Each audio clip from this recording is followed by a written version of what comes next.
அந்த லெட்டரை வந்த உடனே அவர் வந்து எங்கிட்ட கொடுத்தார்.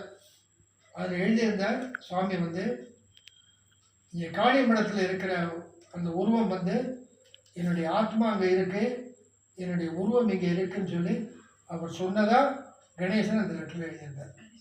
ஸோ படித்த போது அப்போ அதனால் இது அது மாத்திரம் இல்லை, ஒரு நம்பூதிரி வந்து பூஜை பண்ணக்கூடியதை சுவாமி சொல்லி நடக்கிறது அங்கே தான். அப்புறம் வெளியில் அந்த மரங்கள் வந்து வேதம்னு சொன்னார், அதை எடுத்ததான் வேதம்னு சொன்னார்.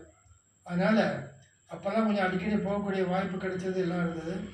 அப்புறம் ரிட்டையர் ஆனப்போ நான் வந்து மதுரைக்கு வந்துட்டேன்.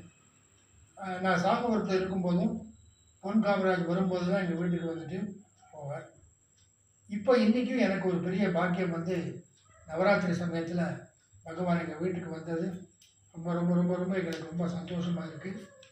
அதனால் பொன் காமராஜருக்கு நான் ரொம்ப நன்றியுடையவனாக இருக்கிறேன். அதனால் அங்கே நீங்கள்